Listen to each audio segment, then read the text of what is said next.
नमस्कार मित्रांनो, मी संदीप इनामके, चित्रपट कला दिग्दर्शक. आपल्या या कला भ्रमंती कार्यक्रमात आपल्या सर्वांचं सहर्ष स्वागत करीत आहे. चित्रपट, मालिका, संगीत, नाट्य, चित्रशिल्प असे बरेच कला. त्याच्याबरोबर आता एक राष्ट्रीय पारितोषिक विजेते कलाकार सोमनाथजी भोंगळे यांना आज आपण भेटतोय, की बॉलिवूडचे शहेनशाह म्हणजे अमिताभ बच्चन यांची खास फॅन. आणि आपल्या चित्रकलेतून, शिल्पकलेतून, रंगवलीतून वेगवेगळ्या लोकांना समाजकार्य करतात किंवा सामाजिक उपक्रम त्यांचे चालू असतात. असेच आमचे सासवडचे, पुरंदरचे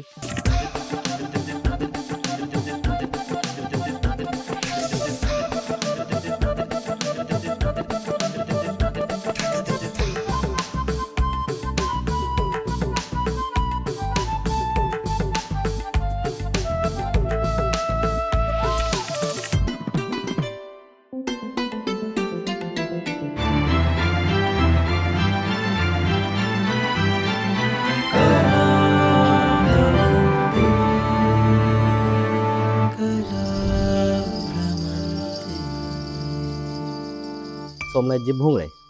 नमस्ते. नमस्कार. सोमनाथ दादा, तुमचं आपल्या या कार्यक्रमात सहर्ष स्वागत आहे. आणि त्यांचा प्रवास मी खरं तुमचा खूप पाहिला आहे, तुमच्यासोबत काम केले. आज आमच्या सर्व प्रेक्षकांना आपला प्रवास जाणून घ्यायचा आहे. तर अमिताभ बच्चनचं जे वेड आहे, म्हणजे तुम्ही अमिताभ बच्चन यांनी तुम्हाला जलसा बंगल्यावर बोलवलं, रांगोळ्या तुम्ही काढल्या, चित्र काढली किंवा त्यांनी खूप प्रशंसा केली आणि तुमचं ध्येयच आहे ते. म्हणजे अमिताभ बच्चन यांचं वेड लहानपणापासून कसं लागलं आणि त्याची सुरुवात नक्की कशी झाली? खरं सांगायचं तर आता कसं असतं, की लहानपणी म्हणजे एक अट्रॅक्शन असतं फिल्म हो. आणि जे फिल्ममध्ये घडत असतं ते आपल्याला वाटतं ते खरोखर घडतंय. लहान असताना आई तिच्या मैत्रिणींसोबत म्हणजे लेडीज वर्ग असायचा त्यांच्यासोबत फिल्म पाहायला जायचा. तर मी मागं लागायचो. तर पहिला पिक्चर मी मुकद्दर का सिकंदर अच्छा. हा पिक्चर पाहिला होता. हं, हं. आपलं सासवडचं दौलत चित्रमंदिर. म्हणजे एवढा लहान होतो मी, की आईच्या कडावरती बसून जायचो. हां, हां. पण त्यावेळेसचे सुद्धा पिक्चर मला चांगले आठवतात. चांगले म्हणजे त्यातले काही मोजके सीन, हं, हं. की त्याच्यामध्ये अमिताभ शेवटी मरतो त्या फिल्ममध्ये. तर मी तिथं थिएटरमध्येच रडायला लागलो. हां, हां, हां. आईला वाटलं मला काहीतरी लागलं, हां, हां. काहीतरी झालं असेल. बरोबर. आई समजूत काढायला लागली. म्हटले, "का रडतोय?" मी रडत-रडत म्हणायला लागलो, "अमिताभ मेला." अच्छा. तर आई म्हटली, की "ते खोटं-खोटं आहे अरे बाळा. ते हां. ते काही खरं नसतं." तर हे म्हणजे खरं नाही तो तो जिवंतच आहे. तो हं. खोटा-खोटा मेलेला आहे. बरं. मी म्हटलं, "नाही, नाही त्याला तिकडं जाळलेला पण दाखवलं आहे." हां, हां. तर ते खोटं असूच शकत नाही. ते खरंच आहे. बरोबर. हां. तर नेक्स्ट टाईम जेव्हा मी मित्रांसोबत थोडासा मोठा झालो, हं. मित्रांसोबत गेलो होतो पिक्चर पाहायला. नशीब पिक्चर लागला होता. हं. तर त्यावेळेस अमिताभची जेव्हा एंट्री होती, तर माझी उत्सुकता मित्रांना सांगायची एवढी, की मी खुर्चीवर बसलेलो उठून लांबच्या मित्रांना सांगायला लागलो, "अरे, हा मागच्या पिक्चरमध्ये मेला होता. आणि अरे, जिवंत कसा काय झाला?" हां, हां, हां. ते बाकीचे पब्लिक, "ए, खाली बस, खाली खाली बस, बस. खाली बस." म्हणजे एवढं काही ते गमतीशीर आणि मला त्यावेळेस त्या पब्लिकचा राग यायला लागला, की मला एवढं काही सांगायचंय हां, आणि ते हां. कोणी माझं ऐकूनच घेईना. म्हणजे बरोबर. आणि त्यावेळेस वातावरण असं, की अँग्री यंग मॅन, हां. लहान मुलं म्हटले, की फायटिंग बरोबर. हां. प्रत्येकालाच आवडते हं. आणि अमिताभचे पिक्चर फायटिंगचे पिक्चर असायचे जास्त करून. बरं, त्याच्यामुळं सुरुवातीला फायटिंगमुळं अमिताभ आवडत होता. बरं. म्हणजे हे प्रत्येक वेळेस, प्रत्येक स्टेपला मी जसा-जसा मोठा होत गेलो, तसा-तसा अमिताभ वेगवेगळ्या कारणांसाठी मला आवडू लागला. हं. लग्नानंतर वेगळ्या कारणासाठी आवडू लागला. एक हां. ठराविक एज झाल्यानंतर वेगळ्या कारणासाठी. तो बरं. जसा-जसा मला उलगडत गेला, की जसं आपण एखादं पुस्तक असतं, की ते हं, हं. पहिल्या पानावरून वाचत-वाचत जेव्हा आपण अ, मध्यंतरात येतो, नंतर पुढे जातो. तर तसं-तसं त्याचं ते जीवन उलगडत जातं. आणि तो माणूस काय आहे? माणूस म्हणून कसा आहे? बरोबर आहे. तर ह्या वेगवेगळ्या कारणांसाठी तो आवडतो. बरोबर आहे. म्हणजे आता आपली ओळख जवळ-जवळ 25 एक वर्षाची आहे आणि सगळ्यांना माहिती आहे, म्हणजे सगळ्याच तुम्हाला सासवडकर असतील किंवा इतर सगळेच कलाकारांना, की अमिताभ बच्चनचा फॅन म्हणजे एवढा जवळचा माणूस. आणि चित्र म्हणजे पेंटिंग तुम्ही त्याचे भरपूर स्केचेस, हो, पेंटिंग हो. केलेत, वॉल स्केचेस पाहिलेले आहेत. बऱ्याच वेळा तुमच्या बोलण्यातनं पण त्यांचे डायलॉग तुम्ही सहज आपले बोलून दाखवत असता बऱ्याच वेळा. किंवा तुम्ही त्या सिनेमाची गोष्ट सांगताना तुमचं चित्र काढताना तो ब्रश बी असा थांबून तुम्ही ती प्रसंग सांगत असता. शोले असून किंवा इतर गोष्टी असतील. मग हे ह्याच्यावरती म्हणजे डायलॉगबाजी किंवा हे जे काही वातावरण असतं, त्यावेळेस बालमनावरती तसा परिणाम किंवा शालेय जीवन असेल किंवा घरातल्या गोष्टी, ह्या लोकांनी कधी काय म्हटलं का, "अरे, बच्चनचं एवढं वेड का?" किंवा "कशाबद्दल करतोय?" किंवा असं काही कुणी अडथळा आणला किंवा प्रोत्साहन कुणी दिलं? असे अडथळा आणणारे भरपूर होते. गंमत म्हणून हे करायचे. मी एखादा पिक्चर पाहत असलो की मुद्दाम मला चिडवण्यासाठी आपल्या जवळचे नातेवाईक असतील, हां. आमची वहिनी वगैरे किंवा चुलत भाऊ, मुद्दाम माझ्यासमोर नावं ठेवणार अमिताभला. हं. "अरे, तो काय दिसतो का? हां, हां. त्याला काय रंगरूप आहे का? तो हां. नुसता ताडासारखा वाढलाय." बरोबर. आणि मला खूप चिड यायची. हं, म्हणजे हं. अ, की मी म्हणजे हाणामारीवरतीच यायचो. बरोबर. की माझ्या अमिताभला कुणी नावं ठेवलेले मला म्हणजे बिलकुल आवडत नसायचं. बरोबर. आणि काही मित्र जे आहेत, की हं. जे अमिताभचं गुण गातात, जे होतात, त्यांच्याशी माझी गट्टी खूप छान प्रकारे जमलेली. जमली होत राहायची. त्यांच्याशी हं, हं. म्हणजे मग आम्ही तासनतास अमिताभ हा विषय घेऊन तासनतास आम्ही बोलायचं. गप्पा मारायचो. मग तो कसा, त्याचा स्ट्रगल कसा, हं. तो कसा म्हणजे इथपर्यंत पोहोचला, ह्या गोष्टी बऱ्याचशा हे झाल्या. बरोबर आहे. आता तुमची चित्र खूप सुंदर आहे. मग तुम्ही चित्रकला छान आहे. त्या निमित्तानेच खरं तर मी तुमच्याशी कनेक्ट झालो. तर हे चित्रकलेचं वेड कधी लागलं किंवा तुम्ही कसा त्याच्यामध्ये आला? हां, आता चित्र सुंदर जे म्हणतो आपण, हं. आता बऱ्याच वेळा पाहणाऱ्याची नजरच सुंदर असते. बरोबर आहे. म्हणून ती सुंदर वाटते. आता तुम्हाला जसं माझं चित्र सुंदर वाटलं, म्हणजे थोडक्यात तुमची नजर नजर चांगली. सुंदर आहे. बरोबर आहे. तुम्हाला त्यातलं चांगलं काय आहे ते भावलं, बरोबर. म्हणून तुम्हाला ते माझे चित्र छान वाटतात. हं, हं, हं. तर आता हे जे चित्रकलेचं वेड आहे, ॲक्चुअली चित्रकला ही माझ्या अंगात दडलेली होती. हं, 7वी ला असताना मी लहान मुलं जशी आता चित्र काढतात, हं. कंपासनी गोल काढायचा, पट्टी घ्यायची, त्याची बाकीचे शरीर, पाय बरोबर. वगैरे, हात आणि पट्टीनी आखून घ्यायचे आणि चित्र बरोबर. काढायचं, रंगवायचं. हं, हं. स्केच पेननी आउटलाईन मारायची. पण माझ्या शेजारी बसणारा माझा वर्गमित्र बाप्पू गिरमे, बरोबर. हं. तो खूप छान चित्र काढायचा. आम्ही मागून दुसऱ्या तिसऱ्या बेंचवरती बसलेलो असायचो. आणि त्यावेळेस काय व्हायचं की अ, माझं लक्ष त्या मित्राकडं जेव्हा तो चित्र काढायचा त्यावेळेस मी त्याच्याकडे पाहत बसायचो. सर काय शिकवतात, मॅडम काय शिकवतात, त्याच्याकडं दुर्लक्ष. बरोबर आहे. हां. त्याच्यामुळं व्हायचं काय, की बऱ्याच वेळा आम्हाला बेंचवर उभं राहा, अंगठी पकडा, वर्गाच्या बाहेर जा, असले शिक्षा भरपूर हे केल्या. पण मी गमतीने माझ्या मित्राला, म्हणजे ती सवय काही माझी सुटलीच नाही. मित्राला मी गमतीने बऱ्याच वेळा म्हणायचो, "माझे हात तुला घे, तुझे हात मला दे." आणि नियतीने खरोखरच तसंच केलं बहुतेक. कारण तो आज एस-टी कंडक्टर आहे बरोबर. आणि मी आज या चित्रकलेच्या हं. ह्याच्यामध्ये आहे. तर त्याची चित्रकला पाहून मला एक जोश म्हणा किंवा प्रेरणा मिळाली. आवड निर्माण झाली. आणि मी सर्वात पहिला गुरु मी माझ्या मित्राला मानतो.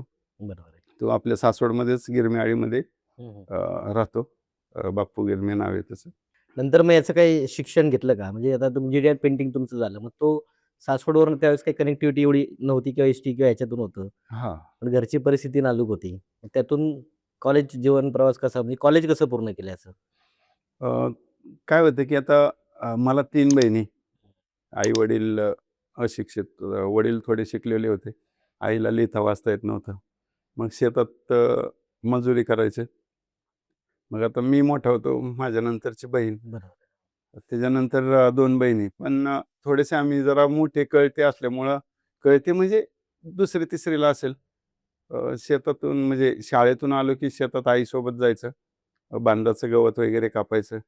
ते रात्री पेंड्या आणून ठेवायच्या घरी. हं, हं. सकाळी पहाटे लवकर घेऊन ते ओझं डोक्यावरती घेऊन बैल बाजारात ते विकायसाठी जायचं. मग मी थोडासा मोठा म्हणून माझ्याकडं एक म्हणजे ते बोचकं म्हणा किंवा तो गोटे भारा, हां. गवताचा भारा तो असायचा. हां. बहिणीकडे एक असायचा. आमच्या कॅपॅसिटीनुसार आम्हाला ते दिलं जायचं. पण आमच्या घरापासून किमान 3 किलोमीटर ते हो. बाजार असायचा. तर जास्तोपर्यंत माणूसं जे काय हालत व्हायची बरोबर. हां. आणि तिथं गेल्यानंतर ₹1 ते ₹1.5 ला तो भारा जायचा जायचं. गवताचा. हं, हं, हं. असंच अशी कामं सुट्टीच्या दिवशी उकिरडा वगैरे काढायचे. मग ते शेण काढायचं. शेण असलं की त्या गवतामध्ये आपलं खड्ड्यामध्ये जे काही गुरांचं मलमूत्र वगैरे असायचं ते सगळं त्याची अंघोळ व्हायची. मग ते असलं काम म्हटलं की मी जरा हट्ट करायचो. म्हणजे घरी मी म्हणायचो, "मी नाही येणार." मग आई थोडेसे जरा हे करायची की "तुला आपण छान-छान कपडे घेऊ. तुला काय हवं ते घेऊ." घ्यायचं तर नव्हतंच. पण काम फक्त दाखवायचं की तुला हे घेणार आहे, तू हे घेणार आहे. मग त्या आशेने मग आम्ही काम करायचो मस्त. मग बहीण-भाऊ आम्ही दोघं मस्त म्हणजे भरपूर काम शेतात पण करायचो. उन्हाळ्याच्या सुट्ट्यांमध्ये ते करंज्या वगैरे असतात, ज्याला बरोबर. आता कोणी बघत सुद्धा नाही. तसले गोळा म्हणजे करून आणायचे. परिस्थिती नाजूक असल्यामुळे सगळ्या हां. गोष्टी तुम्ही करत हो, गेला हो. पुढे सगळं. तर मग ते असं करत-करत शिक्षण झालं. तोपर्यंत चित्रकलेचं कॉलेज असतं वगैरे काही माहितीच माहित नव्हतं. नव्हतं. बरोबर आहे. मग बहिणीचं लग्न ठरलं होतं. मग सासवडचे आपले शेती उद्योगवाले जगताप. हो, हो. मग त्यांच्याकडं वडिलांनी त्यांच्याकडून बहिणीच्या लग्नासाठी काही पैसे घेतले होते. त्या काळी ₹7,000-8,000. मग ते पैसे कसे फेडायचे? तर मग अ, ते म्हटले, की तुमचा मुलगा आपल्याकडं हे करा, त्याच्या हजेरीतून आपण कट करू. मग वडील पण म्हटले, "ठीक आहे." वडिलांनी मला सांगितलं आणि मी काही लोकं अशी पाहिली होती, की 12वी झाल्यानंतर सुद्धा ग्रॅज्युएशन झालं, पण नोकऱ्या मिळेनात, काय होईना. मग माझी सुद्धा पुढची शिकण्याची आस थोडीशी जरा कमी झाली होती. बरोबर. मग म्हटलं, "चला दुकानात पैसे मिळतील." पैसे मिळतील ह्या भावनेने गेलतो. मला काय माहिती, की वडिलांनी इकडे पैसे घेतलेले आहेत आधीच. म्हणजे हे मला माहितीच नव्हतं. हे मला बरोबर. नंतर काय? समजलं जेव्हा मी पगार वगैरे हो, हो. पगाराची अपेक्षा ठेवायला लागलो. मग हं. ते वडिलांनी आधीच घेतलेले आहेत. हं, हं, हं. मग तिथं ते काम करत असताना अ, फावल्या वेळामध्ये मी न्यूजपेपरवरती पेन आणि चित्र काढत होतो. हं. मग आपले एकतपूरचे एक सुनील दिवार म्हणून मामांचे मित्र होते माझे. हो, हो. ते वारलेत आता. तर त्यांनी मला अ, ते चित्र काढताना पाहिलं आणि त्यावेळेस ते मला म्हटले, की "तुला पेंटिंग शिकायचं का?" तर पेंटिंग शिकायचं का म्हटल्यानंतर मी म्हटलं, "हो, शिकायचं की." तर मग ते म्हटले, "पुण्याला येणार का?" तर हं. पुणं माझ्यासाठी नवीनच होतं. हं. मी म्हटलं, "मला घरी विचारावं लागेल." ते म्हटले, "विचार." मग घरी विचारलं. आईचा होकार होता, वडिलांचा नकार होता. साहजिक आहे. बरोबर परिस्थितीमुळं वडिलांनी आहे. हे केलं. हं. मग त्यांच्यासोबत आलो स्वारगेटला. ते टेलिफोन खात्यात ऑफिसमध्ये म्हणजे कामाला होते. तर ते टेलिफोन ऑफिसच्या शेजारी म्हणजे आता स्वारगेटचं जे एस-टी स्टँड आहे, हं. त्याला खेटूनच जे टेलिफोन ऑफिस आहे, तिथं पेंटिंग म्हणजे पेंटर लोकं काम करायचे. तर त्या काळी फ्लेक्स वगैरे नव्हते. हां. तर पूर्ण बस रंगवणे, बस स्टॉपवरती जे बोर्ड लागलेले असायचे, तर ते रंगवणे, पेंट करणे, काढून आणून. तर ते काम चालायचं. तर तिथं चौकशी केल्यानंतर ते म्हटले, की "आम्ही पगार देऊ ₹600 महिना." हं, हं. तर मी खुश झालो. म्हटलं तिकडे ₹400 होता, इकडे 600 मिळतंय. बरोबर. पण मामांनी हा प्रश्न विचारला, की "नाही, त्याला शिकायचंय पेंटिंग." हां, हां. म्हणजे मामांचे जे मित्र होते ते म्हटले, "त्याला कामाला लागण्यापेक्षा त्याला तुम्ही किती लवकर तयार करचाल? त्याची परिस्थिती नाजूक आहे." तर ते म्हटले, "शिकायचं असेल तर आम्ही ₹1 पगार देणार नाही." हं, हं, हं. मग थोडंसं जरा हे झालं. घरी विचारलं पुन्हा. आईजवळ मी हट्ट धरला. आई म्हटली, "ठीक आहे, मी पैसे देईल तुला यायला-जायला. घरून डबा घेऊन जा." वडिलांचा पुन्हा नकारच होता. वडील वेगवेगळ्या गोष्टी सांगायला लागले, की कशासाठी जायचंय? तू काही शिकून मोठा बॅरिस्टर होणार आहे का? बरोबर. मग मी रडायला लागलो. आई म्हटली, "तुला जे हवंय ते मी देईल." हं, हं, हं. मग नंतर ठरलं फायनल, की पुण्यामध्ये यायचं. मग ते पेंटरच्या हाताखाली शिकत असताना थोडी पुण्याची ओळख झाली आणि मग टिळक रोडला अभिनव कला महाविद्यालय स्पेशली चित्रकलेचं कॉलेज आहे, हं, हं. हे माहिती झालं. तिथून पुढं मग धडपड चालू झाली. पण हा जो गॅप पडलेला होता बरोबर. 12वी नंतरचा, पण तिथं ॲडमिशन होतं 10वी नंतर. तुम्हाला शिकायचं म्हणजे जे-डी आर्टला वगैरे जायचं असेल तर. मग बरोबर. 10वी आणि पुन्हा दुकानात काम केलेलं, इकडे शिकलेलो. मग हा खूप मोठा गॅप होता. मग टक्केवारीमुळे तिथं ॲडमिशन मिळत नव्हतं. मग बाहेर चौकशी केली. मला काही जणांनी सांगितलं. त्यात आपला राजीव दळवी हं. हडकोमध्ये राहतो, शिक्षक आहे. तर तो मला म्हटला, की "मी कोल्हापूरला शिकतोय ए-टी-डी. हो, तर हो. तू येतो का तिकडे?" तर मी म्हटलं ठीक आहे. मग त्या निमित्ताने मी त्याच्या आधी पूर्वी बरेचसे कॉलेज पाहिले होते. पण डोनेशन भरपूर मागत होते. त्याच्यासोबत गेलो. तिकडे ते म्हटले, "आम्ही 5,000त देऊ." ते थोडंसं बजेटमधलं होतं. मग ते सांगत असताना स पुन्हा अ, पैशाचा प्रॉब्लेम होता. मग घरी मी विचारलं, असं-असं आहे. मग आई म्हटली, "आता पैसे आणायचे कुठून?" तर मग त्यावेळेस डोक्यात एक आयडिया आली, की आपण सासवडमध्ये दुकान टाकू. हं, हं, हं. जनसेवा बँकेसमोर आपलं जयप्रकाश चौक आहे. हो, तिथे हो. बाप्पू मोकाशी बेवडीचे जे आहेत, त्यांची कपरी होती छोटीशी. ती भाड्याने घेतली आणि नंतर मग तिथे दुकान चालू केलं सोमनाथ आर्ट्स नावाने आणि तिथे मग काही पैसा हा बँकेत टाकला आणि काही पैसा घरी दिला. घरी आईला सांगितलं, "मला कॉलेजला जायचंय. शिक्षणासाठी मी हा पैसे. पैसा जमवत आहे." हं, हं. आणि मग अशा पद्धतीने मी सुरुवात झाली. सुरुवात केली. मला वाटतं कोल्हापूर झालं. कोल्हापूरनंतर तुम्ही हो. पुण्यात आला. हो. जी-डॅट पेंटिंग झालं, ए-टी-डी झालं, एम झालं. एम झालं. मग ह्याच्यानंतर तुमचं दुकानही होतं. म्हणजे महत्त्वाची ओळख तुमची ती सोमनाथ आर्ट्स. हो. म्हणजे तुम्ही वेगळे म्हणजे बरेच आर्टिस्ट होतेच सासवडला. म्हणजे मी बरोबर. पाहिलेले, की तुम्ही कॅलिग्राफी दुकानांची नावं टाका, ट्रकची कामं करा, इस्टिनचे बोर्ड रंगवलेले आहेत. पण ह्याच्या पलीकडे काहीतरी वेगळं दिलं तुम्ही. हो. शाळांची पेंटिंग किंवा काय त्याचं कार्टून पद्धतीने पेंटिंग करणं किंवा शाळेतून आलं ही कला तुम्ही एक वेगळा फॉन्ट तुम्ही तयार आला मार्केटमध्ये. मग त्यावेळेस कसं तुमचं एक नाव झालं, की अरे सोमनाथला काम दिलं पाहिजे. अ, आता परिस्थिती ॲक्चुअली त्यावेळेस तीच होती, की मी एवढं शिकलो होतो आणि पुन्हा मी त्याच पंक्तीला येऊन बसलो. बरोबर आहे. पंगत हां. म्हणजे कुठली पेंटर. आलं लक्षात. लोकांना जी-डॅट हेच कळेना काही. जी-डॅट झालं, ए-टी-डी म्हणजे काय? हां, बरोबर आहे. मी म्हणायचो मी चित्र काढतो. हं. अच्छा, अच्छा पेंटर म्हणा. ते पेंटर म्हणा ना. बरोबर आहे. मग ह्याची खूप मोठी खंत होती माझ्या मनात हं, हं. आणि लोकं फक्त चित्र पाहून वाह-वाह करायचे. बरोबर आहे. त्याचं कामाच्या ह्याच्यामध्ये स्वरूपात म्हणजे म्हणजे तेवढा बदल होत मोबदला नव्हता. मिळत नव्हता असं. मग पुन्हा मग मी विचार करायला लागलो, की आपल्याला ह्याच्यामध्ये कामाच्या ह्याच्यात काही हे होईना. मी चित्र काढतोय, लोकं येतात. आता उदाहरणार्थ तुम्ही आलाय माझ्याकडे आणि मी अमिताभचं चित्र काढले. तुम्ही म्हणा, "वाह! वाह! खूप छान. कसलं भारी चित्र काढले. तालुक्यात असं पेंटर नाही." आणि जेव्हा तुमचं काम निघतंय, हां, तेव्हा मात्र तुम्ही दुसऱ्या आर्टिस्टकडे काम द्यायचं. बरोबर आहे. म्हणजे अगदी जवळचे मित्र सुद्धा हेच करायला लागले, की हं. अ, वाह-वाह, गुणगान माझं गातायत. पण आम प्रत्यक्ष काम जेव्हा निघतं, तेव्हा ते मला विचारत सुद्धा नाहीत, की हं, हं. हे ₹10 काम आहे, तू ₹5 करतो का? ₹2 करतो का? किंवा कितीमध्ये करतो? बरोबर. मग हे थोडंसं मला खटकत होतं आणि काही लोकं मला सांगायचे. मी या काळात डिप्रेशनमध्ये चाललो होतो. हं. अगदी आत्महत्येचे विचार का तर फ्लेक्सच्या मशनी नुकत्याच आलं लक्षात. हां. मुंबई, पुण्यामध्ये यायला सुरू लागल्या झाल्या. होत्या. हं, हं, हं. मग लोकं सांगायचे, की शिक्षण वायाला जात नाही. मी लोकांना सांगायला लागलो, "तुम्ही मला काय सांगता शिक्षण वायाला जात नाही. माझं शिक्षण वायाला गेलेलं आहे. हं, हं. कारण नोकरीला लागायचं तर मला तिथं पण पैसे मागतायत. माझ्याकडे तेवढे पैसे नाहीयेत आणि मी व्यवसाय करतोय. तर व्यवसायामध्ये सुद्धा लोकं फक्त गुणगान गातायत चित्राचं. छान करतो, हं. पण मला कामं कोणी देईना." बरोबर. हं. मग एक दिवस असंच मी विचार करत होतो, की खरंच मी काय करू शकतो? की मी विचार केला, की ही जी पंगत आहे, पेंटर लोकांची जी पंगत आहे, की बरोबर आहे. हां. पेंटर कलाकार. मला पण लोकं पेंटरच म्हणतात. मी शिकलेलो असून पेंटरच का म्हणतात? हं, ह्याची एक प्रकारे थोडीशी कुठेतरी डोक्यामध्ये सल होती. हं.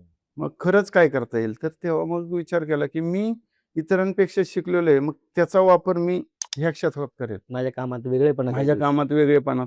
हं. मग काय करेल? तर आपण ॲडव्हर्टायझिंग कसं करतो? कॉलेजमध्ये काय शिकवलं गेलं आपल्याला? बरोबर. की समजा 10 बाय 10 चा बोर्ड असेल, तर काही जाहिराती ह्या फक्त खालच्या 25% 20% मध्येच केलं जातं. हो. अख्खा पूर्ण बोर्ड हा कोरा सोडला जातो. डायरेक्ट लक्ष त्या 20% इकडे जातंय. बरोबर. मग हे का केलं जातं किंवा लोकांना काय हवंय? मग त्यावेळेस शाळेची कामं माझ्याकडे थोडीफार येत होती. मग एक शाळा मी हडकोमधली आपल्या सासवडमधलीच हडकोतली शाळा केली. तिथं राजिवडे सर आणि अंबुजकर सर होते. हं, हं. त्यांना मी म्हटलं, की "मला फक्त रंगाचा खर्च द्या. बरोबर. मी फ्रीमध्ये शाळा रंगवून देतो तुम्हाला." हं, हं, हं, ते हं. म्हटले, "तू फ्रीमध्ये रंगवायला देतोय म्हणजे रंगवून देतो म्हटल्यानंतर तू नक्की काय करणार आहेस?" हं, हं. मी म्हटलं, "काय नाही, मी कार्टून वगैरे काढतो." तर ते म्हटले, की "कार्टून काढून आमच्या नोकऱ्या घालवायच्यात का तुला?" बरोबर आहे. हां. म्हणजे साहजिक आहे त्यांना हो. त्यावेळेस भीती कार्टून तेवढी. हे हं. शाळेतलं काम म्हणजे पूर्ण तक्ते आलं लक्षात. छोटे छोटे तक्ते ते त्याच्यात त्यांनी भरपूर MRT काही मध्ये मजकूर. तसे हा बोर्ड हा पाहिजेत त्यांना सगळे. तर मी म्हटलं नाही सर, म्हटलं असं असं आपण करूयात म्हटलं. काहीतरी वेगळा प्रयोग करू. हा त्यावेळेस अटलजी बिहारी हं. यांनी सारे शिकूया पुढे जाऊया बरोबर. हे अभियान राबवलं होतं. अभियान हं. नुकतंच चालू केलं. हं. तर त्याला अनुसरून त्यालाच जॉईन म्हणून मी थोडंसं हे केलं आणि कार्टून्स वगैरे काढले आणि त्याच्यात काही स्लोगन लिहिले. ते इतर शाळांपेक्षा खूप वेगळे झाले बरोबर. आणि ती शाळा पाहून मग लोकांनी मला, "अरे, हे वेगळं काम दिसतंय." हं. हळू-हळू शाळेची कामं वाढत गेली बरोबर, बरोबर. असं. मग त्यानंतर तुम्ही पुरंदर तालुका असेल किंवा तुमचं हो, काम सगळं वाढत बऱ्याच गेलं. ठिकाणी केलं. त्या काळात आपली ओळख झाली. मी तुम्हाला भेटलो. हो, मग ते खरं तर कला दिग्दर्शक असण्यामागे मी सर्वांना सांगू इच्छितो, की ह्यांचा खरं तर खूप महत्त्वाचा वाटा आहे. आणि तिथून काम सुरुवात झाली ती माझी पण त्या गोष्टीची. आता हे झालं सगळं म्हणजे पेंटिंग सुरुवात झाली, सगळं झालं. तुम्ही म्हटला फ्लेक्स आला. म्हणजे मी ते पाहिले. मी तो काळ तुमचा अनुभवलेला आहे. म्हणजे एक माणूस म्हणजे नॉर्मल आता पेंटर हे काही चांगलेच असतात. त्यांची त्यांच्या पद्धतीने काम चालू होतं. पण आर्टिस्ट पेंटर म्हणून ह्यांनी जे काम केलं आणि त्यानंतर बजेट शेवटी काय असतं, सामान्य भागामध्ये, ग्रामीण भागामध्ये पैशाच्या हिशोबाने कामं दुसरीकडे जायला लागली. ती खंत तुम्हाला होती. त्यात बरोबर. फ्लेक्स आले. पण तुम्ही फ्लेक्स आले म्हणून काय मागे सरला नाही. फ्लेक्सचंही दुकान मशीन चालू केलं. म्हणजे यांचा स्वभाव खरं सांगायचं तर हळवा आहे. व्यावहारिक ह्याच्यात बऱ्याच वेळा ते गडबडतात. आणि बऱ्याच लोकांनी फसवलेलं पण आहे. ते असं होतं कारण कलाकार हळवा असतो, प्रामाणिक असतो. म्हणजे मलाही बऱ्याच वेळा पैशाचं गणित जमत नाही किंवा आपण अडकतो किंवा फसले जातो. पण आपण काम पूर्णच नेतो. मग फ्लेक्स मशीन आलं त्यात तुम्ही काम सुरू केलं. पण फ्लेक्समध्ये काय तुमचं मन नाही रमलं रमलं. नाही. नंतर मग तेव्हा तुमचं एक टर्निंग पॉइंट असं झालं, की तुम्ही रांगोळीकडे वळालात. हो. मग रांगोळीकडे कसा वळालात आणि त्याची सुरुवात कशी झाली? आता हे याच्यामागे सुद्धा एक गंमतच आहे. म्हणजे थोडक्यात आपण जेव्हा काही करायला लागतो आणि हां, आपलं मार्केटमध्ये काहीतरी चालायला लागतं. बरोबर. तर आपलं काहीतरी चालायला लागलं, की लोकं लगेच कॉपी करायला तयार असतात आपले. बरोबर आहे. हां. आणि माझी कॉफी म्हणजे अगदी हं. मी केलेलं काम सुद्धा लोकं सांगायला लागले ठामपणे, की ते मी केलेलं आहे. बरोबर आहे. हां. तिथं माझं खाली नाव असून सुद्धा लोकं, सांगायचं. हं. मग मला असं वाटायला लागलं, की आपली कॉफी करता येणार नाही असं काहीतरी शिकू. आणि बरोबर. नेमकं त्याच काळात काय झालं, की थोडंसं म्हणजे लग्नाचे सेट वगैरे सुद्धा मी बरोबर. बनवायचो. हो, हो. थर्माकोलचे सेट बनवायचो. हं. ते सुद्धा बऱ्याच जणांनी त्याची कॉपी केली. हं. मग हळू त्यांनी ते म्हणजे की काय होतं, की कलाकाराला एखादं क्षेत्र कसं काबीज करायचं ते समजत नाही. हो. की फक्त तो कला दाखवतो आणि बाजूला होतो. हं. पण जो हुशार असतो, तो काय करतो, ते मार्केटच काबीज करतो. बरं त्याला माहिती असतं लोकांना काय पाहिजे. हां. तर ह्याच्यामुळं मी थोडंसं जरा हे होत गेलो. मी काहीतरी वेगळं-वेगळं शोधत होतो आणि हे वेगळं शोधतानाच मला नेमकं रांगोळी, हं. हे पण पेंटिंगच्या निमित्तानेच, की एका चित्रपटाचं तिथं पेंटिंगचं काम होतं. हं. म्हणजे ॲक्चुअली शूटिंगचं काम होतं बरं. आणि एका कला दिग्दर्शकाने मला बोलावलं होतं. मला आता पुण्यातलं ते परफेक्ट एरिया सांगता नाही येणार. हां, हां. पण समाधान मंगल कार्यालय का सावधान काहीतरी असं आहे. Okay, okay. Kumthe Kumthekar road. रोडला. हं. तर तिथं माझं दुसऱ्या मजल्यावरती काम होतं आणि पहिल्या मजल्यावरती रांगोळी प्रदर्शन होतं. अच्छा. तर आम्ही कामासाठी निघालो होतो. तर तिथं 2 लेडीज बसल्या होत्या पावत्या हे करत प्रदर्शनाच्या. आता आम्हाला काही माहितीच नव्हतं. मग ते म्हटले, "तुम्हाला जाऊन नाही देणार. ही एंट्रीची रांगोळी. पावती करावी लागेल." बरोबर. तर त्यांना आम्ही विचारल्यानंतर ते म्हटले, "रांगोळी प्रदर्शन आहे." मी म्हटलं, "रांगोळी प्रदर्शन काय पाहिजे? ते पण पैसे देऊन." हां. म्हटलं, "मी सासवडमध्ये जर एक चक्कर मारली गल्ली हां. बोळातून, तर मी 100 किमान रांगोळ्या पाहील. बरोबर ते आहे. पण फ्रीमध्ये हां. आणि ते पण एकदम जवळून." तर म्हणून मी काय ते रांगोळी प्रदर्शन मी म्हटलं, "मला नाही." आमची थोडीशी बाचाबाची झाली, भांडण झालं. हां. नंतर त्यांनी सोडून दिलं, कुठे यांच्याशी भांडता. आम्ही वरती जाऊन बसलो. ते डायरेक्टर म्हणायचे, आर्ट डायरेक्टर, हं. 5च मिनिटात आलो, 10 मिनिटात आलो. असे करत आम्ही 3 तास घालवले तिथे. हां, हां. माझ्यासोबत एक मित्र होता. शेवटी सगळं करून चहा-पाणी झालं आमचं, फिरून झालं, सगळं झालं. तो काय डायरेक्टर येईना. मग शेवटी टाईमपास म्हणून रांगोळी हं. पाहायला गेलो, हं, हं. तिकीट वगैरे घेऊन. त्या रांगोळ्या पाहिल्यानंतर असं वाटलं, अरे, हे जे काही रांगोळी आहे, ते हं. आपण काहीच नाही करत. आपण हं. कॅनव्हासवरती ब्रश टेकवतो. तिथे मिक्स त्याच्यानंतर करण्याचं हे आहे. हो, साधन आहे. हां. इथे काय आहे, इथे डिस्टन्स ठेवायचा आहे तुम्हाला. बरोबर आहे. तिथे मिक्स नाही करता हां, जमिनीला हात हं. टेकवायचा नाहीये, तरी हं. सुद्धा डोळा काढायचा आहे, नाक काढायचंय, ओठ बरोबर. काढायचं. हं. त्यातून ते कॅरेक्टर कॅच येणार आहे. करायचे. हं, हं. तर त्यानंतर मग ते जगदीश चव्हाण म्हणून आपले सिंहगड रोडलाच राहायला आहेत ते. तर त्यांचं ते प्रदर्शन होतं. मग त्यांना जरा विचारलं. त्यांचे जरा मिशा वगैरे ते पाहून भीती होती मनात. पण माझ्या जोडीदारांनी थोडीशी हिंमत आणून त्यांनी विचारलं, की असं-असं आहे, तर तुम्ही शिकवताल का? बरोबर. तर हां. ते म्हटले, "का नाही शिकवणार? शिकवू की आम्ही तुम्हाला." मग त्यानंतर मग त्यांच्याकडून ती कला आम्ही अवगत केली थोडक्यात. बरोबर, बरोबर. आणि त्याच्यामध्ये पण ती शिकल्यानंतर सुद्धा नंतर लक्षात आलं. म्हणजे त्यावेळेस मी सरांचा लाडका विद्यार्थी होतो. 5 एक वर्ष मी सरांचं कुठलंही काम असेल, की हं. सर मला म्हणायचे, "तुला वेळ असेल तर मी ही ऑर्डर घेतो." बरोबर. सगळ्यात पहिली ऑर्डर आम्ही रांका ज्वेलर्सचे जे मालक आहेत, ते हं. त्यांचं पोर्ट्रेटची रांगोळी केली. माझी खासियत ही होती, की अ, मी लाईव्ह पेंटिंग म्हणजे लाईव्ह चित्र हो, काढायचो डेमो. आणि तोपर्यंत सर आमचे जे आहेत ते शिवाजी महाराज वगैरे असे जे कॅरेक्टर वाईज जे चित्र आहेत, तर त्या रांगोळ्यांमध्ये ते हे करायचे. करायचं. आणि मी सगळ्यात पहिलं चित्र तिथं अमिताभचंच काढलं होतं. हं. म्हणजे जे अमिताभचं जे हे आहे, ते कुठं सुटत नव्हतं माझ्याकडून, बरोबर आहे. असं व्हायचं. तर हे करत असताना सुद्धा नंतर लक्षात आलं, की हे रांगोळीवाले सुद्धा भरपूर आहेत. म्हणजे हां. जिथून मी उचललं होतं पेंटिंग जे आलं. सोडत किंवा वेगळं पण शोधत गेलो. हो, हो. अरे, ह्या ठिकाणी सुद्धा रांगोळी काढणारे भरपूर कलाकार आहेत आणि भारी-भारी आहेत. आणि आपण काय होतं, एखाद्या छोट्याशा ओहळापासून नदी जातो, नदीतून समुद्रात जातो. बरोबर. मग आपण पोहोच जाताना कळतं, की पुढे किती हो, मोठं हो, विश्व हो, आहे. हो. पण त्यातून आपल्याला कमी म्हणजे शिकतच जातो ना आपण नेहमीप्रमाणे. बरोबर. असं आहे. मग हे करत असताना मग आपली ओळख झाकायला लागली ना तिथे. हां, बरोबर आहे. म्हणजे जोपर्यंत सासवडमध्ये होतो, तोपर्यंत तालुक्यात एक नंबर. हो, हो. ते मग होतं गावात तालुक्यात एक नंबर, नंबर तालुक्यात एक हां. नंबर. मग पुण्यामध्ये पुणे जिल्ह्यात एक नंबर कारण सरांचा लाडका विद्यार्थी हो, हो. 4-5 वर्ष. हं, मग तो एक अभिमान वेगळाच असायचा. हं. आणि त्याच्यानंतर मात्र जेव्हा हे वेगळे-वेगळे कलाकार मुंबईमध्ये कलाकार आहेत, बरोबर आहे. सातारमध्ये आहेत, पुण्यामध्ये आहेत. हं. मग तिथं कुठेतरी मी थोडंसं बॅकफूटला यायला लागल्यासारखं असं वाटायला लागलं. मग त्यानंतर पुन्हा काहीतरी वेगळं करायचं ह्याच्यात मग 3Dचा बरोबर आहे. शोध लागला. मला वाटतं ते अमिताभ बच्चनचं जे कुठलं होतं ते अ, रस्सी आणि त्याच्यातलं अ, डॉनमधला डॉन आहे. मधला हां, बरोबर. हो. मोबाईलमधनं हं. पाय बाहेर आलेले. हो, हो, हो. तो सीन ॲक्चुअली मी पहिली रांगोळी माझी 3D रांगोळी. हं, हं. अ, ती खूप व्हायरल झाली. न्यूजपेपर म्हणजे सरांचंच प्रदर्शन होतं इथे राजा रविवर्मा आर्ट गॅलरीला. तर सरांच्या प्रदर्शनात मग त्या 20-25 एक रांगोळ्या होत्या. त्याच्यामध्ये पत्रकार जे यायचे त्यांना तीच रांगोळी खूप आवडत होती. आवडायची. मग बरोबर. प्रत्येक पेपरवाल्यांनी तीच रांगोळी कॅच केली. ते ती फॉलो रांगोळी जास्त व्हायरल झाली. बरोबर आहे. त्याच्यानंतर मग मला जरा 3D विषयी अट्रॅक्शन काहीतरी वेगळं लोकांचं लक्ष आपल्याकडे यायला लागलंय. बरोबर. मग 3D वरती मी काम करायला नाही लागलो. त्या काळात काय होतं सेल्फी आला. मग हो. 3D इफेक्टवालं पेंटिंग, 3D हो, वॉलपेपर, हो, 3D हो. गोष्टी म्हणजे असं एक फॅड सुरू झालं. मग त्या काळात तुम्ही अमिताभ बच्चन याविषयी म्हणजे आता पहिलं पेंटिंग, चित्र, शिल्प तर तुम्ही केलते. म्हणजे पहिले हो, पेंटिंगचे प्रदर्शन तुमची खूप झालती. हो. मला वाटतं की आणि सासवडला तुम्ही वारीनिमित्त बरेचसे पेंटिंग केलेले आहेत. रांगोळ्या हो, केलेल्या आहेत. हो. पहिलं चित्रप्रदर्शन झाली, नंतर याची झाली, रांगोळीची झाली. पण अमिताभ बच्चनचं जे की जेव्हा केलं, तेव्हा त्याला हं. प्रतिसाद खूप चांगला मिळाला. हो. मग त्या अमिताभ बच्चनचं रांगोळी काढायची किंवा पेंटिंग करायचं म्हणजे नक्की त्यातले काय गोष्टी घ्याव्यात, कुठले कॅरेक्टर घ्यावेत, हावभाव कसे दाखवावे, मग ह्याची निवड कशी करता तुम्ही? काय होतं की आता म्हणजे समाजात जी लोकं असतात. हं.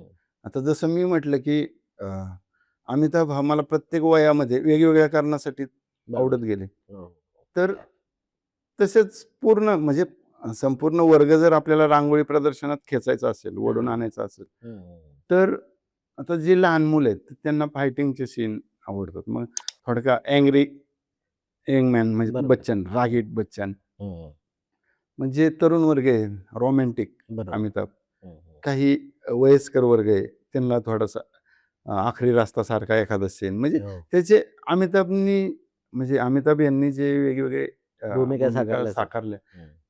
की त्याचं पूर्ण म्हणजे प्रदर्शनात एकदा आल्यानंतर आपण एखादा पिक्चर किंवा वेगळ्या-वेगळ्या पिक्चरचे ट्रेलर पाहिल्याचा एक अनुभव यावा एक या जीवन प्रवास दृष्टिकोनातून त्यातून आपण उलगडला पाहिजे हां, त्यातून. हं. ह्या उद्देशाने मग अशा प्रकारे थोडेसे चित्रांचे सिलेक्शन करायचो मी. आता बऱ्याच असं होतं, की म्हणजे मी फिल्म इंडस्ट्रीत आलो. आपली बऱ्याच वेळा चर्चा व्हायची, की अमिताभ बच्चनला भेटायचंय. हो, तर हो, तुमची जी हो. इच्छा आहे आणि ती प्रत्यक्षात पहिली भेट नक्की कशी झाली आणि कोणी करून दिली? तर तो हां, प्रसंग आता नक्की काय होता? हे सर्व म्हणजे अमिताभजी यांचे पेंटिंग्स आणि रांगोळ्या करत असताना हम्म. मला बरेच लोक म्हणायचे की तू अमिताभला भेटला का? तर मी म्हटलो नाही. तर ते म्हटले का नाही भेटला? तर मी म्हणायचो नाही मी म्हणजे ते कुठं आपण कुठं आणि भेटायचं म्हणजे काय कारणानिमित्त भेटायचं. तर बरोबर ते म्हणायचे तू एवढा मोठा फॅन आहे. मी म्हणायचो मोठा वगैरे नाहीये. मी फॅन आहे, मला आवड आहे. मी त्यांना अगदी देवाच्या ठिकाणी मानतो. बरोबर. का तर मी त्यांच्याकडून बरंच काही शिकतो. म्हणजे अगदी आपण पिक्चर एखादा पाहिला तरी त्यांच्याकडून आपल्याला एखादा काहीतरी सीन प्रेरणा घेतो आवडतो, त्यातून. प्रेरणा आपली घेत असतो. परिस्थिती, आपला संघर्ष हो, ते हो, आपण त्याला स्वतःला पाहतो त्या हो. पिक्चरमध्ये. तर हे जे लोकांना आहे ना, ह्याचं वाईट वाटायचं, की अरे कोणी पण जातं आणि अमिताभच्या बंगल्याबाहेर जाऊन फोटो फोटो काढून येतो. त्यांच्यासोबत फोटो काढून येतो, सेल्फी काढून येतो आणि हा बिचारा लहानपणापासून एवढं तळमळीने काम करतोय. बरोबर. वेगवेगळे रांगोळी प्रदर्शनं, मोठमोठ्या रांगोळ्या काढतोय आणि ह्या बिचाऱ्याने अजून अमिताभला जवळून पाहिलं देखील नाही. एक शाहरुख खानचा एका पिक्चरमध्ये डायलॉग एक आहे. मला तो नीट आठवत नाही, पण म्हणजे तुम्ही जर एखाद्या ह्याला जर म्हणजे पूर्ण ह्याने जर हे करत असताल, हम्म. अ, तर शाहरुख खानचा डायलॉग थोडासा असा आहे, की अगर तुम किसी चीज़ चीज़ या मन्नत से चाहते हो, तो पूरी कायनात उसे मिलाने के लिए एकजुट हो जाती है. असं काहीतरी तो बरोबर. आहे. तर तसंच थोडंसं माझ्या बाबतीत झालं, की लोकांना असं वाटायला लागलं, की ह्या माणसाला तिथपर्यंत आपण पोहोचवलं पाहिजे. बरोबर आहे. आणि या सोशल मीडियाच्या माध्यमातून अ, सोलापूरचे कुलकर्णी म्हणून माझे मित्र आहेत. हम्म. तर त्यांनी मला असंच विचारलं, की "तुम्ही भेटलात का?" वगैरे बरंच काय-काय. तर मी म्हटलं, "नाही." तर ते म्हटले, "ठीक आहे, मी तुम्हाला के-बी-सीमध्ये घेऊन जातो. फक्त तुम्ही एकटेच यायचं बाकीचं कुणाला घ्यायचं नाही." मग त्यांनी मला के-बी-सीमध्ये पहिल्यांदा तिथं नेलं. बरं. त्यानंतर त्यांना समोर पाहिल्यानंतर तर काय मला बोलताच येईना त्यांच्याशी काय म्हणजे आणि समोर काय चाललंय इकडे माझं लक्षच नव्हतं. अमिताभ फक्त बच्चन. अमिताभ त्यांचा चेहरा, त्यांच्यावर चेहऱ्यावरचे हावभाव, त्यांची डायलॉग. जेव्हा नजरेला नजर मिळायची ना, हां. म्हणजे एक एक एक पॉइंट क्षणासाठी. क्षणापुरते, हां, हां. की पूर्ण अंगात वीज करंट गे बसल्यासारखं असं असं. शहारे यायचे. म्हणजे ती माझी पहिली भेट खूप कोण अ, बनेगा करोडपती. हो, हो. म्हणजे तिथून बाहेर पडल्यानंतर असं काय अंगामध्येच शारलं होतं काहीतरी. हो, की आपण फिल्ममध्ये पाहतो ना एखाद्याच्या हां. अंगामध्ये एखादं भूत शिरतं किंवा काहीतरी. तसं माझ्या अंगात अमिताभ शिरल्यासारखा 3-4 महिने अंगातून गेलाच नाही. म्हणजे हां. थकवा हा प्रकार त्यांची जी एनर्जी पाहिली मी हो, तिथे, हो. त्या वयात की सगळं त्यांच्या ते. वयाच्या मानाने हं. आणि आपण ह्या वयामध्ये आपण असं स्वतःला म्हणतो, की मी थकलोय, मी दमलोय, मी थोडा वेळ आराम घेतो. आणि तो माणूस आज ह्या वयात एवढं काही काम करतो. त्याच्याकडे थकवा शूटिंग झाल्यानंतर सुद्धा हं. प्रत्येकाशी बोलायला ते वेळ देतात. बरोबर. 2-2 मिनिटं का होईना. हं. 400-500 पब्लिक असतं. प्रत्येकाला 2-2 मिनिटं जर वेळ दिला तर बरोबर. 400-500 किती वेळ झाला? मिनिटांनी हं. किती वेळ झाला. बरोबर, पण ती बरोबर. चिड हा प्रकार अजिबात त्यांच्याकडे नाहीये. नाही. त्यामुळेच ते एवढी आदरायुक्त बोलणं हे त्यासाठीच त्यांना बॉलिवूड शहेनशाह किंवा मोठं खरंय, आदर्श मानतात सगळे खरंय, फिल्म खरंय. इंडस्ट्रीला. तर आता हा सगळा प्रवास करताना आता म्हणजे आई-वडिलांनी साथ दिली, बहिणींनी सपोर्ट केलेला आहे. हो, हो. पण तुमचं एक अर्धांगिनी सीमाताई हो, हो. तुमच्या आयुष्यात आल्या. ते कशा आल्या ते मला माहिती आहे. त्या आल्यानंतर पुढे मग त्यांनी कशी मदत केली? की त्यांनी जे रांगोळी प्रदर्शन त्याला सपोर्ट केला. शेवटी कलाकार नुसते कलेने नाही, त्याला आर्थिक मदत बरोबर, पाहिजे, सपोर्ट बरोबर आहे. पाहिजे. मग अशा त्या असतील की अजून कोण लोक होती की त्यांनी तुम्हाला चांगला सपोर्ट केला या सगळ्यात? असे वेगवेगळ्या टप्प्यावरती वेगवेगळे अनेक लोकं भेटली आपल्याला. अगदी लग्न जुळवण्यापासून सुहास लांडगे आहेत आपले नगरसेवक हं. सासवडचे. त्यांनी लग्न जुळवायला खूप मोठे हे केलेले आहे. कारण माझं लग्नच ॲक्चुअली मी शाळेत शिक्षक म्हणून होतो वाघेरे हायस्कूलमध्ये. हां, हां. नोकरी सोडल्यानंतर माझं लग्न झालं. बरं. नोकरी सोडल्यानंतर तुम्हाला काडीची किंमत नसते मार्केटमध्ये. ते मला त्यावेळेस समजलं. हां.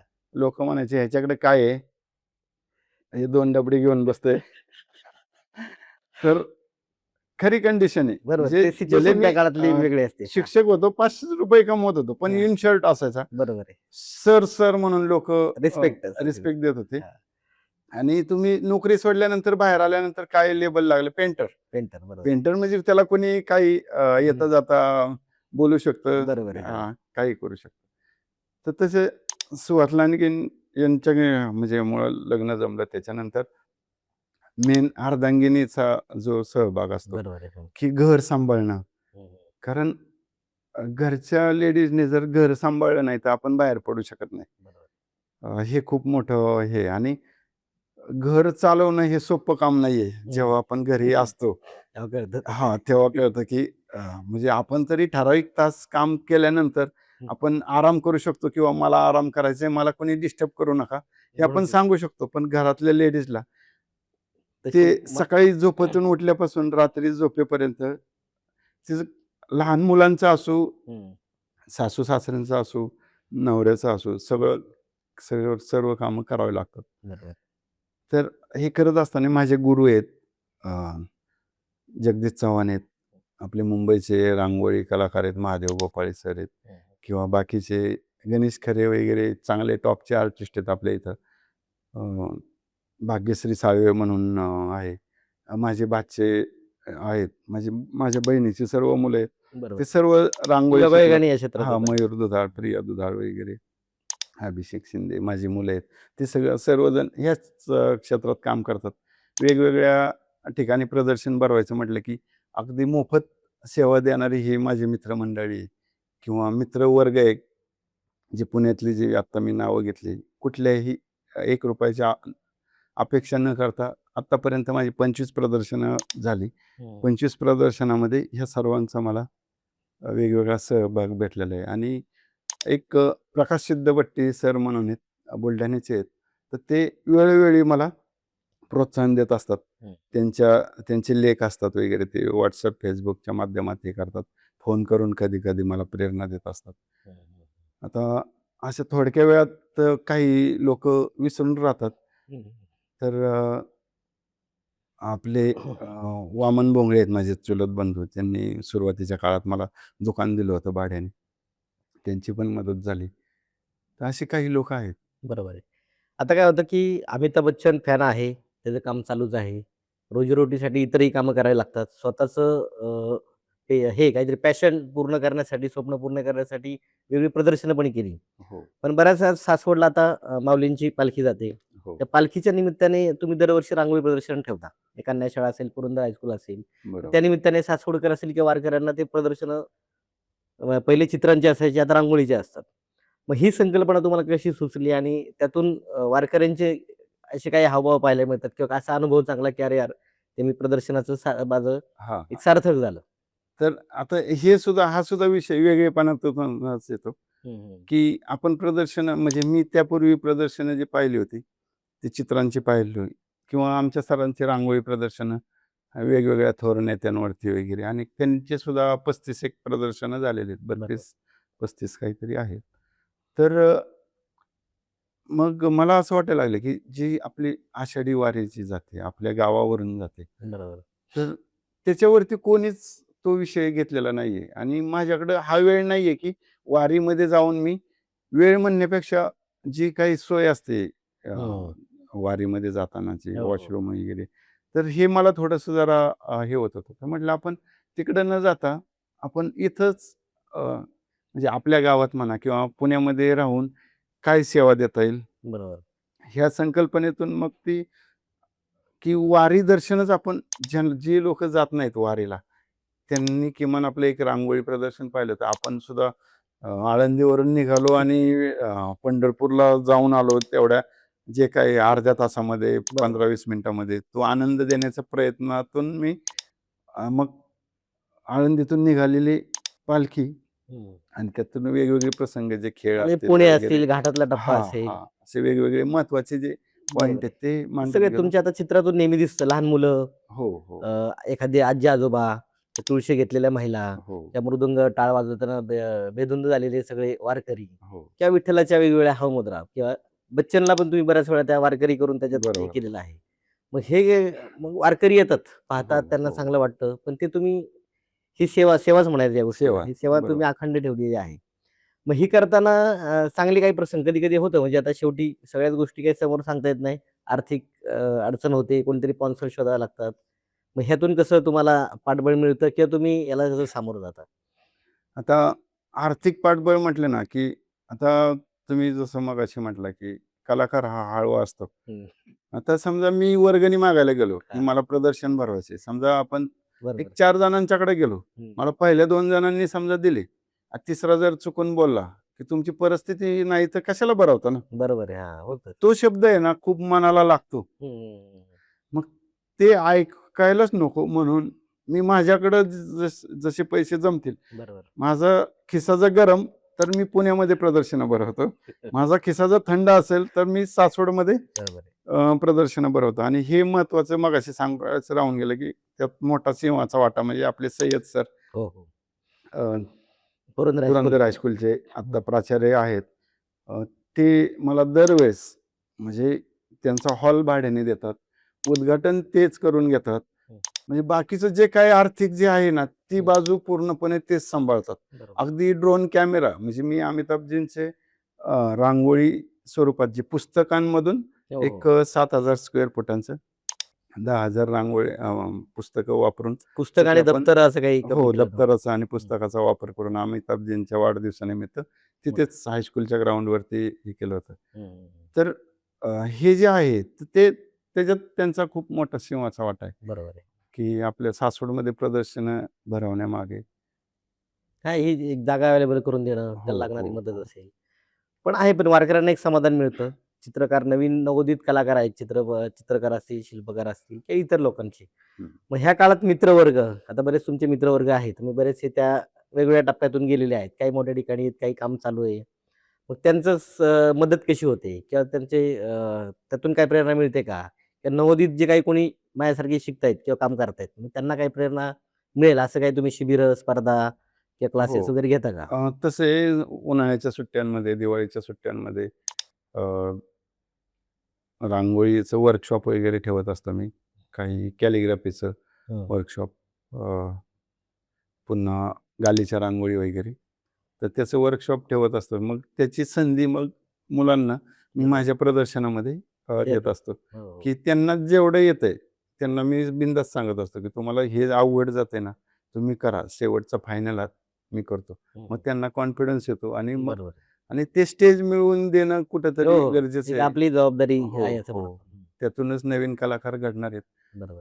कारण आपण जर त्या नवीन कलाकारांना जर आपण संधी नाही दिली, तर नवीन कलाकार येणार कुठून? हं. हा मोठा कारण नवीन कलाकाराच्या मनात ही भीती असते, आपण चुकणार, आपण हे होणार. हं, हं, हं. आणि आपण सुद्धा त्या प्रत्येक वेळेस त्याच स्टेजमधून गेलेलो आहे. आपल्या मनात तेच भीती, तेच हे. पण जेव्हा आपण एखादं काम तेच करायला लागतो, तेव्हा पूर्णपणे मनातून भीती आपली निघून जाते आणि आपण निर्भीड बनतो. मग तेव्हा खरं जे आपलं प्रेझेंटेशन आहे, ते खऱ्या अर्थाने आपण सादर करू शकतो, असं मला वाटतं. बरोबर आहे. आणि आता अमिताभजींना मध्ये तुम्ही भेटला होता. जलसा बंगल्यावरती तुम्हाला बोलवून हो, घेतलं होतं. हो. नक्की काय, कशा पद्धतीने संवाद झाला किंवा तुम्ही तिथे नक्की काय रांगोळी केली होती? काही चित्र त्यांना दाखवली, ती हं, आवडली. हं. ती गोष्ट काय होती नक्की? अ, आता जसं मी पहिल्या वेळेस जे कौन बनेगा करोडपतीच्या स्टेजवरती गेलो प्रेक्षक म्हणून. हं, पहिल्या वेळेस तर अमिताभजींशी बोलण्याची माझी काही हिंमत झाली नाही. हं, सेकंड टायमिंगला गेलो तेव्हा थोडीशी भीती, थोडंसं जरा माणूस काय आहे हे जरा समजायला थोडासा मला वेळ मिळाला. हं, हं, नंतर तिसऱ्या टायमिंगला अमिताभजींचा वाढदिवस होता. हं, हं. त्याचा शो होता. तर त्यावेळेस मी माझी न्यूजमध्ये जी आलेली एक अ, बातमी होती. बरोबर. तिथे आतमध्ये जास्त घेऊन जाता येत नाही. एकच काहीतरी पेपर वर्क तुम्ही घेऊन जाऊ शकता. मग ते मी घेऊन गेलो. ओके. मी अमितजींना दाखवलं ते, हं, हं, की हं. म्हटलं हे असं-असं आहे. मी तुमच्या वाढदिवसानिमित्त 2012 पासून मी दरवर्षी प्रदर्शन भरवत असतो. बरोबर. हं. आणि माझी फक्त आता शेवटची इच्छा एवढीच आहे, की के-बी-सीमध्ये आणि तुमच्या बंगल्यावरती मला रांगोळी काढायची तुमच्या वाढदिवसानिमित्त. हं. तर अमितजी त्यांच्या नेहमीच्या स्टाईलमध्ये बोलले, की "अरे मेरी यहाँ तो कुछ चलती नहीं है. हां, हां. मुझे ये जो डायरेक्टर साहब बोलते हैं वैसा ही मैं करता हूँ. ये बोलेंगे बैठ जाओ तो मैं बैठता हूँ, ये बोलेंगे उठ जाओ. तो मैं सगळ्यात आपको यहाँ पे नहीं बुला सकता. मैं मेरे घर पे ज़रूर बुला सकता हूँ." बरोबर आहे. तर मला घरी म्हटल्यानंतर खूपच आनंद झाला. हां. मी म्हटलं, "सर ये तो मेरे लिए सोने पे सुहागा होगा." मतलब म्हणजे कसं की देव मागतो आपल्या एक डोळा. आपण देवाला मागतो, आंधळा मागतो एक डोळा, देव देतो 2 डोळे, असं मला म्हणजे केबीसी हे काय प्लॅटफॉर्म आहे फक्त, पण घर हे शेवटी बरोबर आहे. माझ्यासाठी ते मंदिर आहे. बरोबर आहे. श्रद्धा एक आहे. हो, हो. श्रद्धास्थानच आहे तुमचं ते. मग तेव्हा मग त्यांच्याशी बोललो आणि मी त्यांना एक त्यांच्या वडिलांचं गिफ्ट दिलं त्यांच्या वाढदिवसानिमित्त. छोटंसं गिफ्ट होतं आणि बाबूजींच्या 4 ओळी लिहिल्या होत्या. तर ते वाचल्यानंतर त्यांच्या डोळ्यात पाणी आलं होतं बरोबर. आणि ते मला म्हटले, "मैं आपको जरूर बुलाऊंगा अगले बर्थडे के टाइम." मी त्यांना आठवण करून दिली, "सर ये मेरा नंबर है, मेरा मैसेज." मग ते म्हणले, "ओके, ओके, जरूर." मग बरोबर 1 वर्षांनी त्यांच्या ऑफिसवरून त्यांच्या पी-एचा मला फोन आला, की "सरांनी तुम्हाला असं-असं कारणासाठी बोलवले, तुम्हाला जमेल का?" बरं. अहो म्हटलं, "जमेल का काय?" म्हटलं. म्हटलं, "मी कसलं काम असलं तरी ते सोडून येईल. माझं नुकसान झालं तरी चालेल. बरोबर आहे. ते लाखाचं होऊ, 10 लाखाचं होऊ. मी अमितजींसाठी मी काही हं. करायला तयार आहे." बरोबर. मग ते म्हटले, "डन ना?" मी म्हटलं, "हो, नक्की डन." म्हटलं. ते म्हटले, "मग ह्या टायमिंगला तुम्ही ह्यापर्यंत पोहोचायचं." मी 2 तास आधीच तिथे जाऊन बसलं. बसलो होतो. पण त्यांची एक प्रोसेस असते, हां, हां. की थोडंसं ते काही लगेच गेलं आणि तुम्हाला भेटला. तिथं दर्शन मिळालं थोडक्यात देवाचं असं नसतं. मग ते एक 2-3 तासांनी आम्हाला बोलवलं. मग आम्हाला ती जागा दिली. मग त्या ठिकाणी मी रांगोळी वगैरे काढली आणि संध्याकाळी मग आम्ही जे नेहमीप्रमाणे जसं प्रेक्षकांना भेटायला जातात हातपाय हे करून, ते झाल्यानंतर मग आमच्याकडे येणार होते. मग त्यांची एंट्री वगैरे झाली. मग आता आपल्याला तर खूप हे आहे, पण त्यांचे बॉडीगार्ड वगैरे बरेचसे बरोबर. तिथं हं, सिक्युरिटी हं. असतात. हो, ते हो. आपल्याला मागं सारतात. मग आम्ही ज्यांनी रांगोळी वगैरे पाहिली, त्यानंतर ते म्हटले, "कोण आहे कलाकार?" मग मला पुढं सोडलं आणि मग त्यांना नमस्कार वगैरे केला. मी पाया पडलो त्यांच्या. म्हणलं, "अरे, ये तो आप क्या बनाते हो?" म्हटलं, "सर." मग त्यांना मी त्यावेळेस आठवण करून दिली, की म्हटलं, "सर, मी तुमच्या इथं आधी पोहोचण्यापूर्वी तुम्ही माझ्या कलाकृती तुमच्या पाहिल्यात. Twitterवरती ठेवलेल्या आहेत. तुम्ही माझ्या बरोबर. नावाने असं-असं 2-3 कलाकृती ठेवलेल्या आहेत. तर तोच मी आहे." म्हणून ती बरोबर. पण आठवण करून दिली. त्यांना खूप भारी वाटलं. मग ते म्हटले, की "तुम्ही दरवर्षी येऊ शकता का?" अहो म्हटलं, "दरवर्षी नाही," म्हटलं, "मी रोज यायला बसू म्हटलं. तर ते म्हटले, "रोज नको आहे आपल्याला." म्हटले, "बर्थडेच्या वेळेस आणि दिवाळीत येत जा." बरोबर. लक्ष्मीपूजनच्या दिवशी बोलवतात ते मला. अरे वाह! क्या बात मग आता हं. जवळपास 3रं-4थं वर्ष आहे, हं, की हं. म्हणजे अ, थोडक्यात 8 वेळा बंगल्यावरती हं. जाणं झालंय माझं आत्तापर्यंत आणि बरोबर. केबीसीमध्ये एक 5-6 वेळा जाऊन आलेलो आहे. वाह, वाह, वाह! हं. असं क्या बात है! म्हणजे ते केबीसीमध्ये गेल्यानंतर इथं हो. केबीसीमध्ये पण प्रत्येकाला म्हणजे घरच्यांना सर्वांना घेऊन गेलोय मी बरोबर. हां. आणि अमितजींच्या बंगल्यावरती सुद्धा जेव्हा जायचं असतं, तर तेव्हा सोबत फक्त एक माणूस एक आपण माणूस. नेऊ शकतो. बरोबर. तर एकदा मुलीला घेऊन गेलो. सर्वात आधी मुलाला घेऊन गेलो. हं. नंतर मिसेसला घेऊन गेलो. एकदा बहिणीला घेऊन गेलो. मित्राला घेऊन गेलोय. अरे वाह! माझे भाचे आहेत त्यांना घेऊन गेलोय. क्या बात है! पुढच्या वेळेस असे मला घेऊन या वेगवेगळे एकदा. चालू आहे. नक्कीच. आणि बरं आता हे आहे म्हणजे तुमचं स्वप्न साकार होतंय. कुठेतरी आपण यशाकडे जातो. यश त्याला म्हणत नाही, एक समाधान, समाधान. आत्मीयता, एक समाधान असतं ते. केलेल्या कामाचं आपलं फळ असतं किंवा कुठेतरी एक आपण हो, पोहोचतोय तिथपर्यंत असं वाटतं. हो.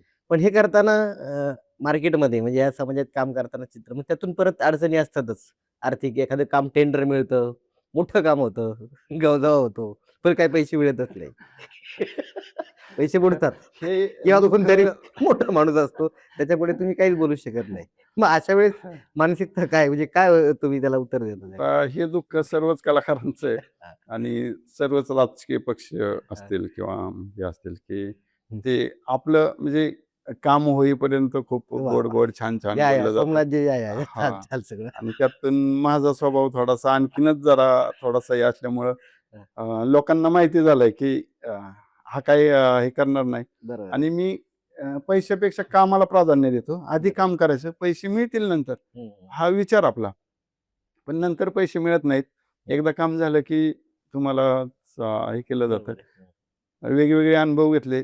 सर्वच कलाकार म्हणजे बरेचसे कलाकार असेच म्हणजे जे मोठे उद्या उद्याला येणार होते. हां, पण ते तिथंच खुटले गेले. थांबले थोडक्यात गेले. हे छाटणीचं काम आहे ना, हे ॲक्चुअली काही लोकं करतात. काही लोकं करतात समाजातील, बरोबर की आहे. कलाकारांना आणि त्यांना काय वाटतं, की ॲक्चुअली 10 मिनिटात एवढे पैसे घेतोय, अरे कमाई खूप यायची. त्यांना वाटतं एक एका डब्याचे एवढे पैसे हो. लागतात. ते 10 मिनिटाचा हिशोब दिवसावरती करतात. दिवसाचं गणित लगेच महिन्यावरती जातं. महिना गुणिले लगेच 12, 1 वर्ष व 1 वर्षाची कमाई लगेच एवढे-एवढे. तुम्हाला एवढे पैसे कशाला लागतात? हो. मग एवढं काम तुम्ही फ्रीमध्ये केलं काय फरक पडतो? बरोबर. पण कलाकाराला 12 महिने काम असतंच असं नाहीये. हां, हां.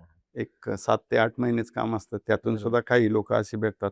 हं, हं, हं. नाही आमच्याकडे तसंच आहे. चित्रपट सृष्टीमध्ये गवगवा खूप असतो. पण पैसे किती मिळतात ते आम्हाला माहिती आहे. खरं. चांगलेही मिळतात, बुडवतात, राहतात. पण काम काय आम्ही सोडत नाही. तुमच्यासारखंच आपलं चालू असतं सगळं. कामाची आवड आवड असणारा असते. व्यक्ती काम सोडत नाही.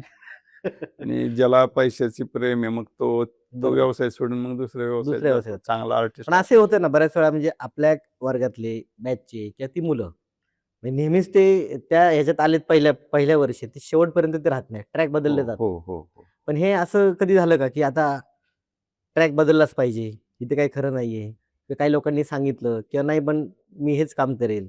असे काही एकदम गळ्यापर्यंत जसं पाणी येतं आपण जसं म्हणतो. हो, आता तसं फ्लेक्सच्या बाबतीत झालं माझं. सासवडमध्ये सर्वात पहिलं मशीन माझंच होतं.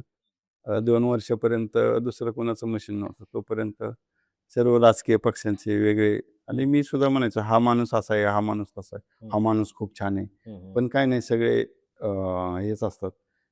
मग अगदी गळ्यापर्यंत आलं तरी समोरच्याला खरं वाटत नाही, बरोबर. की ह्याला खरंच गरज आहे पैशाची. हं, हं, हं. मग अगदी म्हणजे आत्महत्या करण्याची वेळ, की अ, कर्जामध्ये माणूस पार डुबतो. मग ते फ्लेक्सच्या बाबतीत माझं तसं झालं. मग शेवटी मी फ्लेक्स मशीन विकून टाकलं. माझ्याच हाताखालच्या मुलाला. तो म्हटला, "मी करतो." हं, हं. मग किरण केळेकर म्हणून आपला एकतपूरचा आहे, त्याला देऊन टाकलं. अ, तर नंतर मग मी ह्याच क्षेत्रात काम करायचं, पेंटिंगमध्ये करायचं आणि पेंटिंगमध्ये पैशापेक्षा समाधान जे आपल्याला जे मिळतं, बरोबर. त्याच्यामध्ये खूप मोठं हे आहे, की आपण चित्र काढल्यानंतर लहान मुलं जे त्याच्या भोवती फिरतात हे किंवा विश्व आहे त्याचं, कला विश्व. हो, हं. त्याच्याशी बोलतात.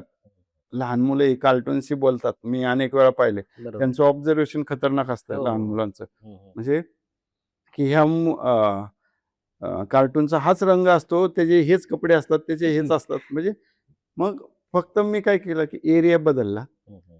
सासवडच्या बाहेर पडलो आणि हेच काम करायचं फक्त वरच्या लेव्हलला करायचं. बाहेरचे काम नाही, मग आता तुमचं बरोबर आहे. तसं असतं. शेवटी कसं असतं तुमचा व्याप किंवा कामाची व्याप्ती वाढवली, तर सासवड असं नाही. सासवड, पुरंदर, पुणे, महाराष्ट्रभर तुम्हाला महाराष्ट्राबाहेर बी हो, आता हो. तुमची कामं चालूच आहेत. हो, ऑल गुजरात इंडियात या कामं चालू चालतात आहे. आता माझी. कारण शेवटी ते पण तो उंबरा जो असतो मी म्हणतो, तो उंबरा ओलांडावाच लागतो. तर आपलं जग दिसतं. हो, मग हो, वेगळी लोकं हो. दिसतात, व्यावसायिक दृष्टिकोन दिसतो. असे झाले. तुमची आता बरीच कामं चालू आहेत. त्या कामाला सगळ्या आमच्याकडनं शुभेच्छा आहेत. जाता तुम्ही एक नवोदित कलाकारांना आमच्या सर्वच, की काय सांगू शकाल एक मेसेज, की तुमचं जे काही जीवनसार आहे, की जीवनपट आहे, त्यातून बरं, एक बरं. जाता एक वन लाईन सांगू शकता? अ, मी आता नवीन कलाकारांना हेच सांगू शकतो, की तुम्ही जे काही करता, म्हणजे तुमच्या आवडीचे जे कला आहे, ती जोपासा. ती मनापासून करा. उशिरा का होईना यश मिळतं हे मी अनुभवलेलं आहे. म्हणजे आपण काही व्यक्ती ह्या अशा असतात, की बऱ्याच वेळा प्रयत्न करतात, करतात आणि अगदी थोड्यावरती येऊन थांबतात. म्हणजे जे हं, 100% प्रयत्न हवे असतात. बरोबर आहे. तुम्ही 90 पर्यंत येता, 95 पर्यंत एकदा काही जण पार 99 पर्यंत प्रयत्न करतात आणि सोडून देतात आणि दुसऱ्या लाईनमध्ये जातात. तिथून तुम्हाला पुन्हा शून्यातून भरारी घ्यायची असते. बरोबर. तर हे न करता तुम्हाला जे आवडते त्या क्षेत्रामध्ये तुम्ही बिनधास्त काम करा. करत राहा. सातत्य ठेवा. सातत्य केल्याने तुम्ही एक दिवस तुमचं शिखर गाठताल. जसं की मी आता बोलताना सांगायचं राहिलं. मी अमिताभजींच्या इथं रांगोळी काढून मी आता अंबानींच्या घरी सुद्धा रांगोळ्या काढलेल्या आहेत. बरोबर. नीता अंबानी असतील, अनंत अंबानी असतील यांच्या वाढदिवसानिमित्त मी रांगोळ्या काढलेल्या आहेत हं, जामनगर येथे. बरोबर. तर आपण म्हणजे एक आपली जी उंची आहे, हं, हं. ती आपल्या कामामुळे ठरत असते. तर तुम्ही तेवढं फक्त हे करा, की चिकाटी सोडू नका. एवढंच माझं म्हणणं आहे आणि प्रामाणिकपणे काम करत राहा. उशिरा का होईना तुम्हाला यश हे 100% मिळणार. हे बरोबर. माझ्या अनुभवावरून मी सांगतो. नक्की, नक्की. धन्यवाद. तुम्ही आपल्या या कार्यक्रमात आलात. सर्वांना एक मार्गदर्शन केलं आणि एक अनुभव आपला जीवन प्रवास उलगडला. त्याबद्दल आपले मनापासून आभार. आणि आपले सुद्धा धन्यवाद खूप-खूप. आपण मला इथं येण्याची संधी दिली आणि मगाशी सांगताना थोडंसं जरा संदीपजींबद्दल मला बोलायचं होतं. पण थोडंसं म्हणजे आपण म्हणतो ना बाळाचे पाय पाळण्यात दिसतात. तर यांचे संदीपजींचे पाय मला त्याच वेळेस दिसले होते, पण मी ओळखू शकलो नाही ॲक्चुअली. ते माझ्यासोबत यायचे. मला म्हणायचे, "मला पेंटिंग शिकायचं आहे." मी म्हणायचो, "ठीक आहे, हे ब्रश आणि हे रंग हे मी आखून देतो चित्र. तिथे रंग भरा." तर ते म्हणायचे, "मी आज नाही, मी उद्या भरतो." तर यांचा उद्या कधी आलाच नाही. पण ते दुकानात मात्र रोज यायचे. रोज येऊन ते सांगायचे काय मला. मी मात्र तिथं टेबल लावलेला असायचो. त्याच्यावरती खुर्ची लावलेली असायची. वरती हात पुरत नसायचा. वर हे करायचो मी आणि जे माझ्या परीनं जे मला चित्र दुरुस्त करता येईल किंवा काढता येईल तसं मी काढायचो. पण संदीपजी खालूनच सांगायचे, "हे इथं असं झालंय, ते तिथं तसं झालंय, हे थोडंसं असं करा, ते थोडं तसं तसं करा." तर ही जी गंमत होती त्यातली, मी म्हणायचो, "हा ब्रश आणि हा रंग." ते म्हणायचे, "नाही, नाही, ते तुम्हीच करा. तुमचं हात पुरतं. मी तिथपर्यंत काही जाऊ शकणार नाही." म्हणजे हे जे डायरेक्शन जे काम आहे ना, ते हां, हां. त्यावेळेस पण मला कधी असं वाटलं नाही, की हे फिल्म लाईनमध्ये जातील, उद्या डायरेक्शन करतील, हे उद्या आपलीच मुलाखत घेतील. म्हणजे इथपर्यंत ही गोष्ट त्यावेळेस वाटली नाही. मला बरोबर असं आहे. वाटलं, की हा माणूस फक्त टाईमपाससाठी येतोय. ह्याला घरी काहीतरी काम सांगत असतील, ते काम वाचवायचंय आणि ते इथं आल्यानंतर आरामच आराम आहे. बरोबर आहे. म्हणजे सावलीला बसायचंय आणि फक्त सांगायचंय, "हे करा, ते करा, असं झालंय, तसं झालंय." बस. पण आज खूप छान वाटतं, की म्हणजे अ, खरंच बाळाचे पाय पाळण्यात दिसतात, ते फक्त ओळखायला ती नजर हवी. ती त्यावेळेस मला नव्हती. अ, आणि ते मात्र कार्य म्हणजे ते पण चिकाटीच म्हणावं लागेल त्या कामातली सुद्धा. आणि ते तुमच्याकडं पाहिल्यानंतर जाणवते आणि त्याला जे तुम्ही तुमचं ते रोपटं असेल, त्याला जे पाणी घालत गेला, खत-पाणी असेल, बाकीच्यांनी जे काही सहकार्य, आज वटवृक्षाकडे त्याची वाटचाल चालू आहे. तुम्हाला पण खूप खूप शुभेच्छा. धन्यवाद. धन्यवाद, धन्यवाद.